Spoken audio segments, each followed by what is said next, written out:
Hello, I welcome all of you in the series of the hematolymphoid malignancies. Today we are starting with the multiple myeloma.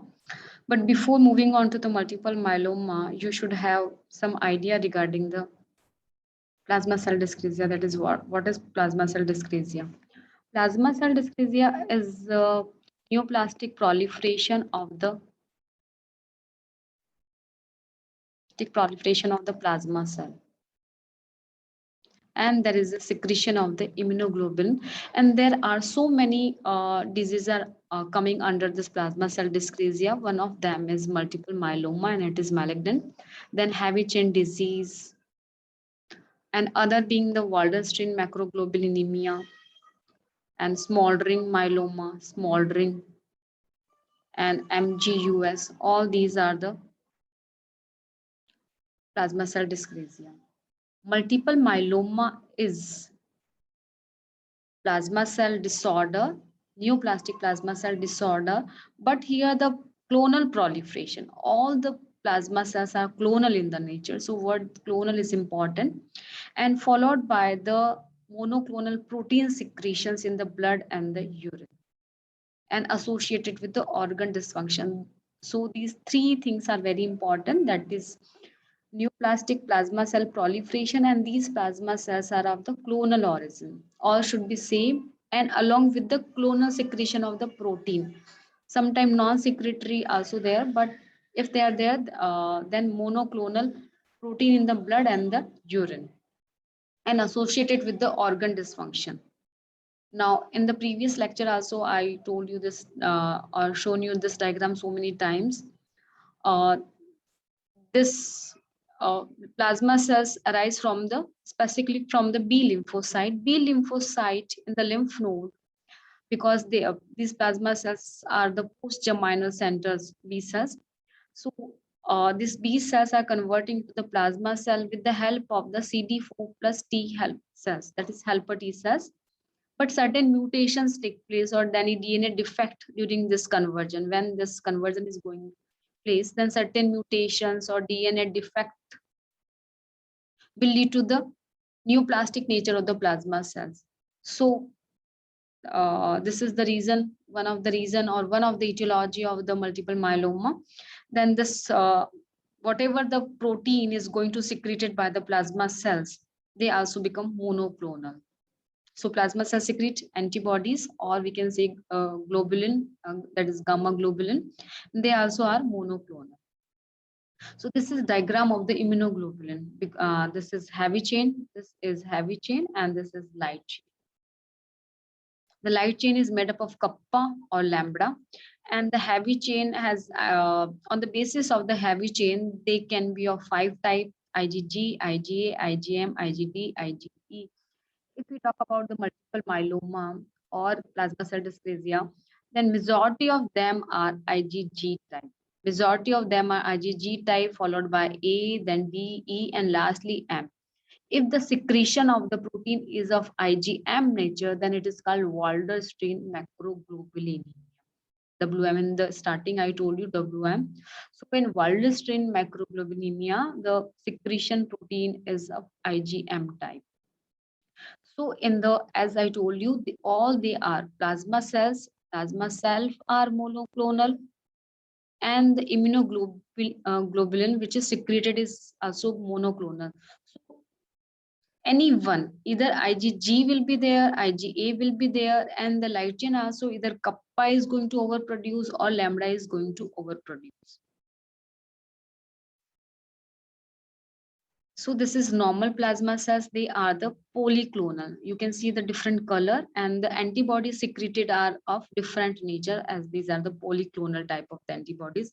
But in the multiple myeloma, they are of same clone. Means we can say the same type of cells is going to overproduce. So the neoplastic nature, and they are the monoclonal. And the particular immunoglobulin also is monoclonal. Means one type of antibody is going to overproduce. So basis of the secretory pattern, what these myeloma cells is going to produce, depending on that, they are called either if they are secreting intact immunoglobulin, then called intact Ig myeloma. If only light chain is going to produce, then called light chain myeloma. And if sometime very less amount of the light chain is going to secrete, or sometime not at all secreting, then it is called non-secretory or oligosecretory. But they impart very less percentage. Majority of them are secretory type of the myeloma. Now, this is the natural development of the myeloma over the period of 20 years. Majority of them, or 20 to 25% of the case of myeloma, is derived from MGUS. Means MGUS progress into the smoldering myeloma and finally will lead to the multiple myeloma. In the epidemiology, it occurs in the all races, but black are more commonly affected, and the male is more common, and in obese it is frequently seen as compared to the non-obese patient. And in the age group, it is commonly seen in the elderly patient, but in the India, it in the bit younger age also. The disease is insidious in the onset. Etiology is occupational radiation, matter industry, benzene exposure, hyperdiploid status, because there is diploid status very important in the multiple myeloma. Mutations, as in the conversion, I told you certain mutations or DNA defect is taking place.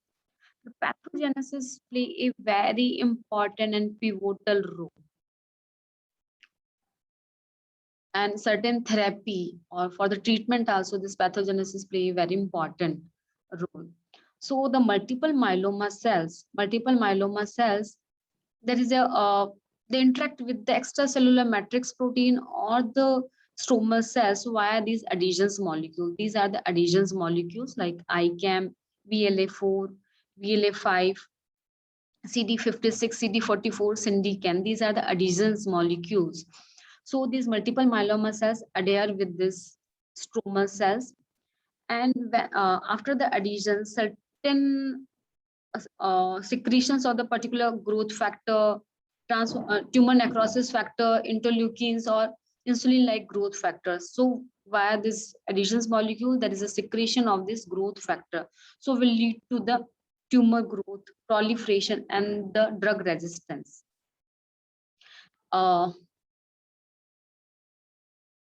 The renic ligand play a very important role. This is expressed on the bone marrow stromal cells or the osteoblast, and receptor of this renic ligand is expressed over the osteoclast. So when there is an interaction of this ligand to the receptor, this will lead to the osteoclastic resorption of the bone, result in the resorption of the bone. So more and more osteoclast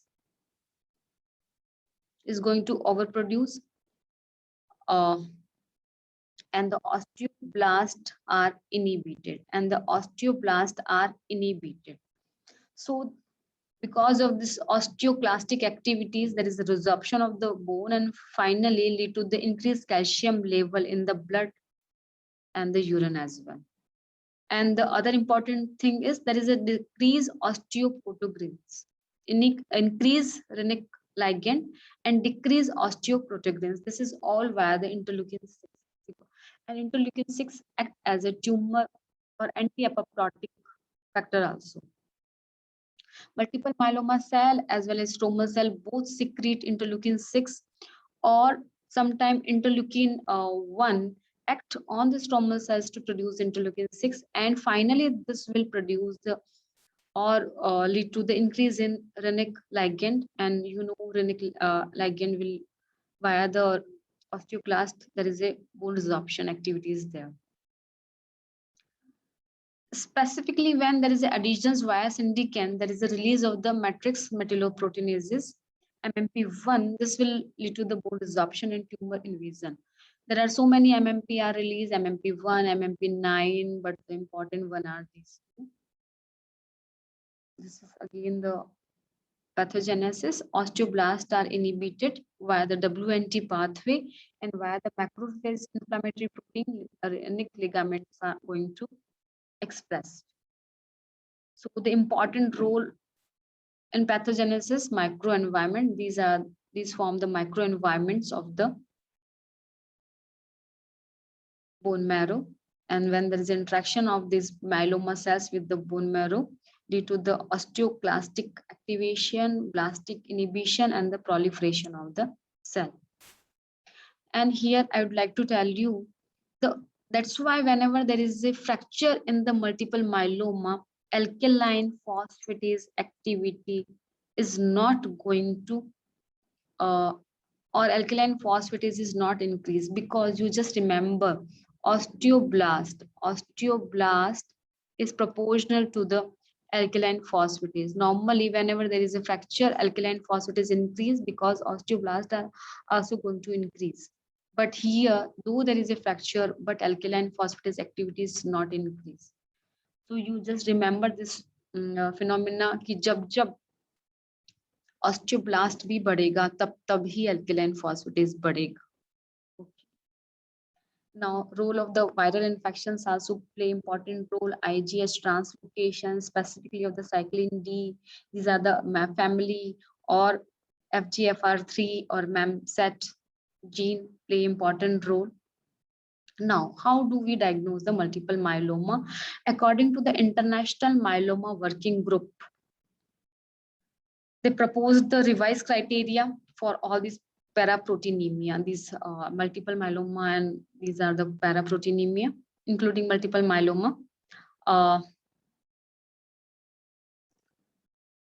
So of the other proteinemia, two important clinical entities, these are the MGUS and the smoldering myeloma. According to this, in MGUS, the marrow-plasmacytosis is less than 10%, and the M protein means monoclonal proteins. Whatever the monoclonal protein is there, can be IgG, IgA, Ig, whatever they are.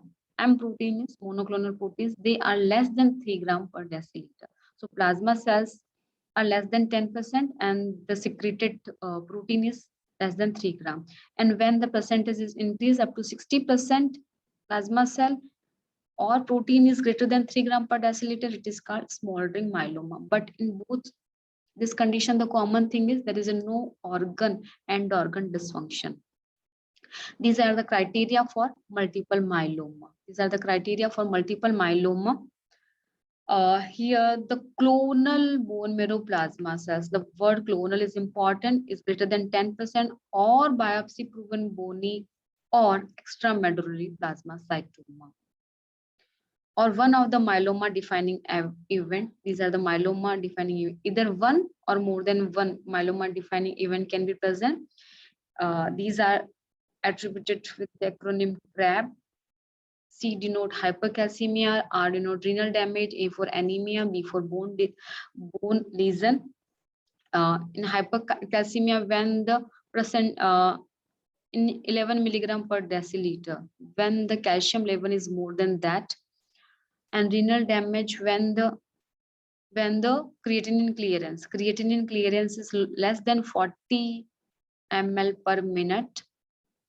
Anemia when the hemoglobin is less than 10 gram per deciliter, or bone lesions means lytic lesions, means greater than one or more than one focal lesion is there.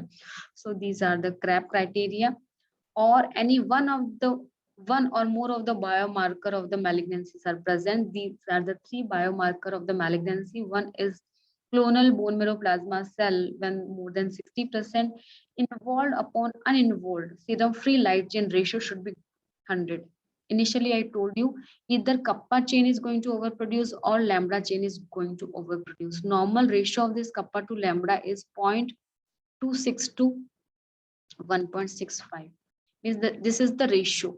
Means nearly both are in the same amount is going to produce, but in the multiple myeloma, because it is a monoclonal chain is again is going to overproduce. So either kappa is going to overproduce 100 times more, or lambda is going to produce 100 times more. So this ratio, the involved upon uninvolved serum free light chain ratio is more than 100. And lastly, third number criteria is greater than one focal lesion on MRI, and the individual focal lesion should be more than 5 millimeter. Now, coming to the clinical feature and the investigations. For the clinical feature in the investigation, I will taking this simultaneously because all clinical feature and the investigations are interrelated. Whatever the clinical feature, for that we are going to investigate. So one by one, like what are the three departments in a hospital? That is your pathology, biochemistry, and radiology. Yes, microbiology is there, but I'll tell you about these three departments only. In CBC, in pathology, you'll do CBC, hemoglobin, ESA, and PBF. In PBF, you will see the Rolex formation. Hemoglobin is going to decrease in the multiple myeloma. ESR is going to increase. And of course, and the platelet is going to increase because of the interleukin 6. So these are the investigations. And because of this, sign and symptom will be anemia, of course, and the PBF Rolex formation because of the monoclonal protein. And biochemistry department, you will investigate for the hypercalcemia, as there is a hypercalcemia, and the clinical symptom because of the hypercalcemia is nephrocalcemia, because there is more calcium level, the load will be on the kidney, so there is a nephrocalcinosis and the renal failure. And as we know, there is an increase in the M protein, and we can detect this M protein in the biochemistry department via the electrophoresis. Electrophoresis, serum, simple electrophoresis you can do, and but by this simple electrophoresis, you can just know कि yes, there is a peak is there, but which type of chain or which type of particular immunoglobulin is going to overproduce, you don't know. For that, some advanced investigation are there. I will take a separate slide for that. So in biochemistry department, we just measure the M protein, and in the radiology department, uh, the investigation is CT scan, MRI, PET scan. So all these are the lesion, and the symptoms are because of these lytic lesions are the bone fracture, and when there is a compression of the spinal cord compression is there, and by this radiculopathy, patient will present with the radiculopathy because when there is a pressure or the spinal cord or over the exiting, when the nerve root are going to exit, so over that, when there is a pressure, so the patient presentation will be radiculopathy. Sometimes bowel and bladder habit is gone. And as the M protein is there, so for that there is a the clinical presentation is amyloidosis. Patient will there is a amyloidosis, but you just remember there is a primary amyloidosis because secondary amyloidosis seen in inflammation. So मैंने आपको पहले भी बताया, you can remember this in osteoblast is proportional to the alkaline phosphatase. So here you can remember this term like जब inflammation होगा तब तक secondary amyloidosis होगी, जब inflammation नहीं होगा तो primary amyloidosis ही होगी. तो यहाँ पर there is a no inflammation, so the primary amyloidosis is there in the multiple myeloma. Now all the signs symptom, all the symptom, majority of the symptom are because of the M protein only. So what is the symptom? Because M means monoclonal protein, that is immunoglobulin secreted in the blood. So the amyloid, definitely amyloid will deposit in the peripheral nerve, and sometime it may be the presentation of the patient will be carpal tunnel syndrome, but because when the pressure is over the median nerve, and infection, where there is infection because these antibodies, what are these immunoglobulin, these are the antibody only, and these are the defective antibodies because they are monoclonal, so they cannot mount the antigen, they can't mount the antigen, so this is defective antibody, so there is infection. But particular infection is a bacterial infection, particular infection is bacterial infection because T cells are not going to involve here. Now, myeloma kidney, because these myeloma cells are going to infiltrate in the kidney, or amyloidosis is in the kidney itself or secreted as a cast in the renal tubule. So there is a the primary amyloidosis will be there. Hyperviscosity, because in the blood and the urine there is a more and more M protein is going to secrete. So the hyperviscosity is there. So the patient presentation is confusion, dizziness, will affect the CNS, eye. The other presentation is bleeding tendency. Why? Because this M protein will be everywhere. Here M protein, there M protein, everywhere M protein. So this M protein will stick over this, your platelet will stick over your coagulation factor. So the work, whatever is for platelet, they will not do their work properly. So there is a bleeding tendency, and there is a Benz-Jones proteinuria, because when the monoclonal protein is specifically light chain, when it is secreted in the urine, it is called Benz-Jones proteinuria.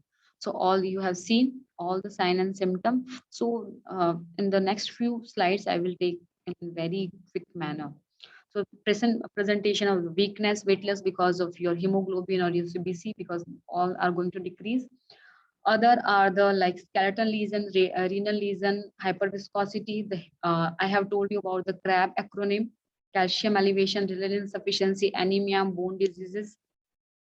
Now, due to the bone lesion, the involvement of the bone is in the form of first ribs are affected more commonly, followed by the skull, pelvis. These are the comparatively more common. Nerve root compression, point out lytic lesion, and for that investigation, CT, MRI, X-ray, neurological radiculopathy, and the neuropathy will be there. Amyloid can deposit around the nerve, so presentation will be carpal tunnel syndrome. They specifically, the lesion size should be more than 5 millimeter, or one greater than one focal lesion should be there. These are the focal lytic lesions. In this diagram, I'm showing the cord compression. So there will be pressure over the nerve root. And the myeloma kidney, when due to the renal disease, myeloma kidney, nephrocalcinosis will lead to the renal failure. We measure this renal failure via the creatinine clearance or the creatinine value, but this clearance is comparatively more important. The M protein, the M protein is secreted by the majority of the multiple myeloma. Only 3% are non-secretory. But nowadays, M protein is not a mandatory criteria, because certain multiple myeloma, as in 3%, don't secrete the M protein.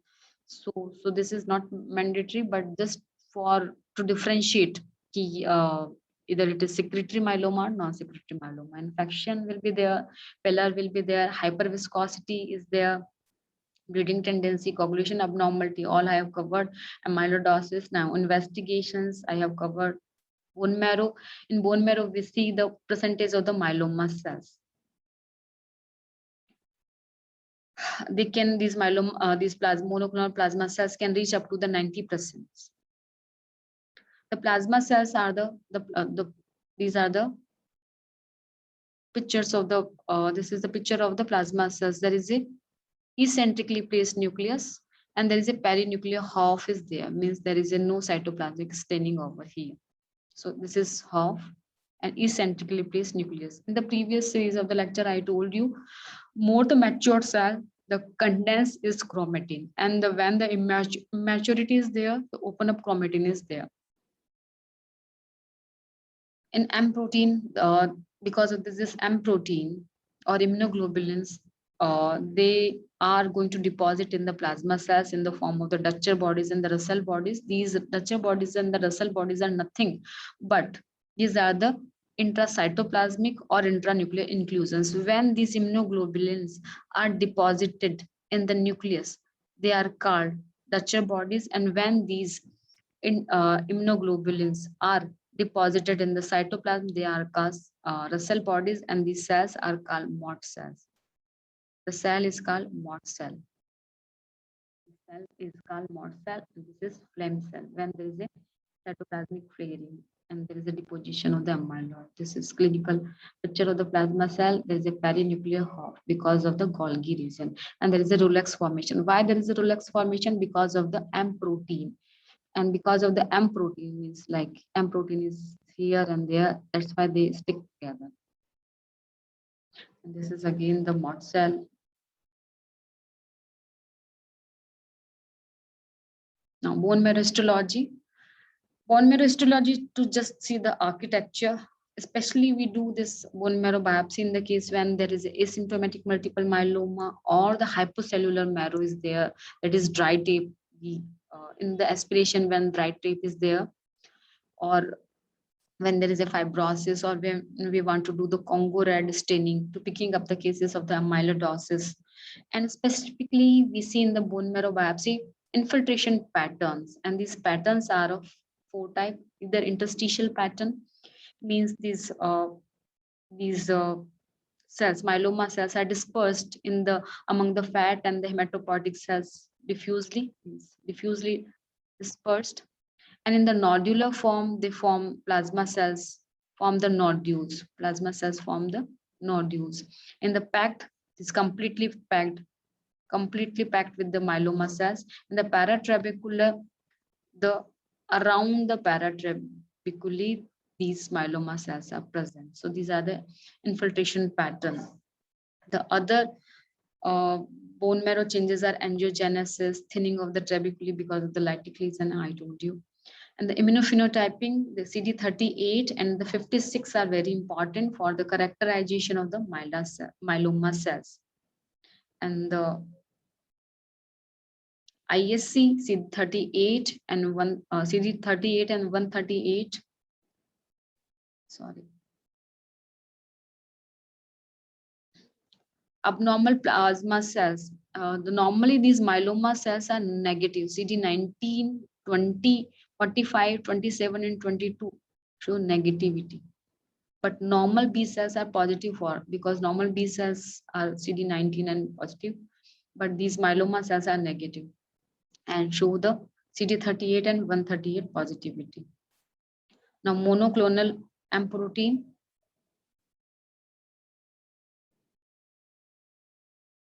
In majority of M protein are because of the IgG, 60% of the cases.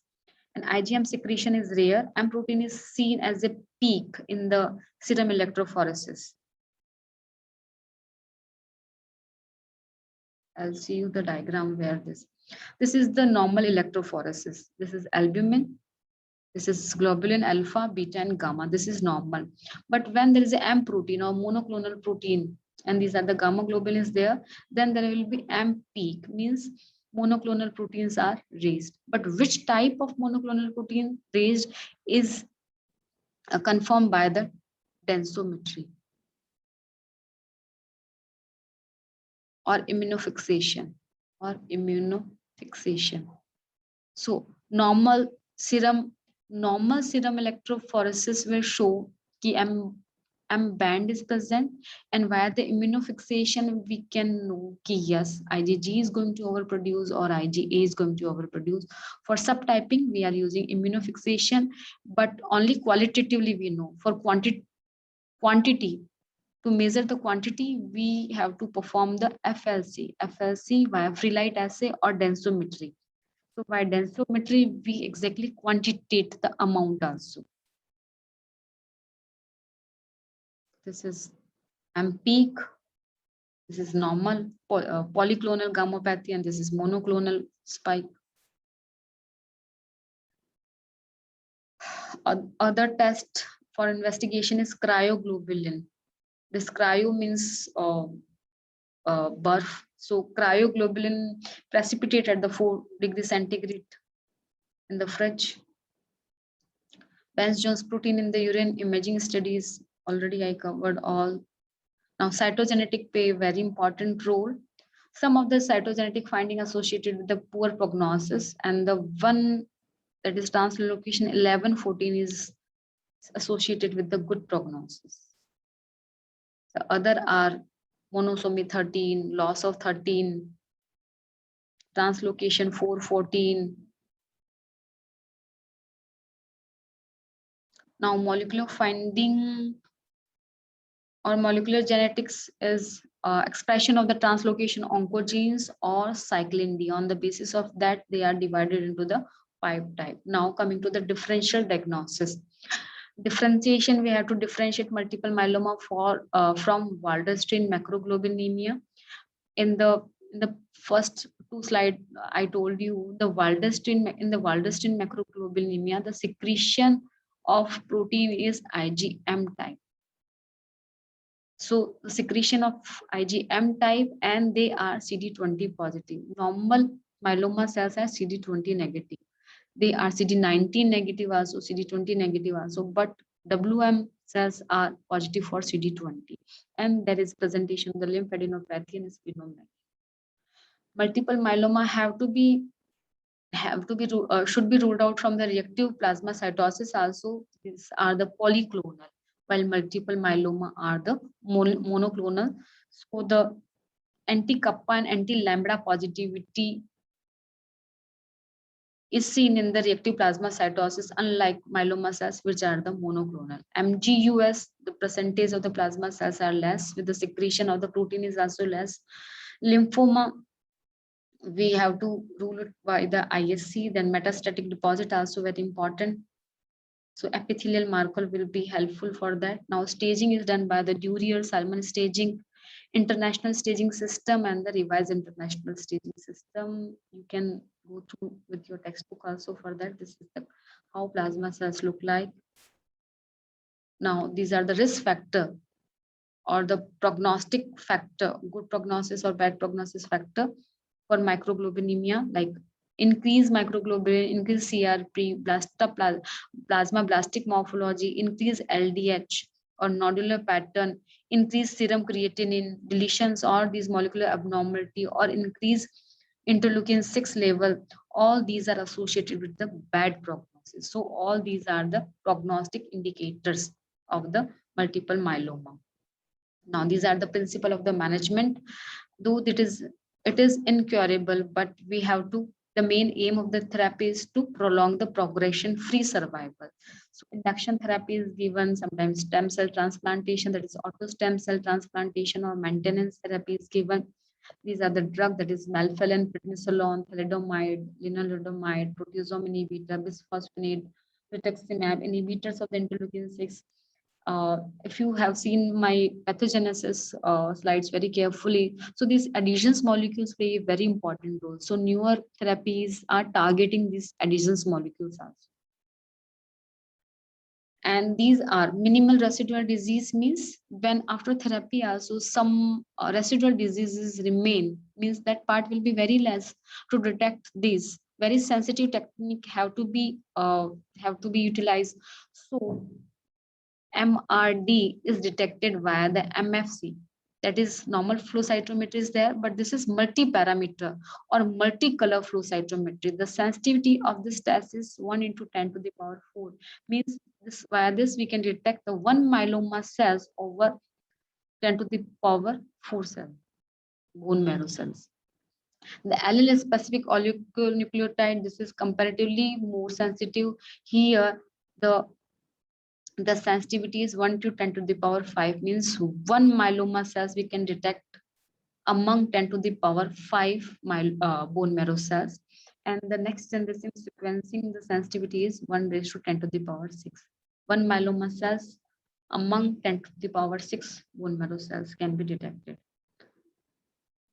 So this all about the myeloma, multiple myeloma. Thank you very much for careful watching.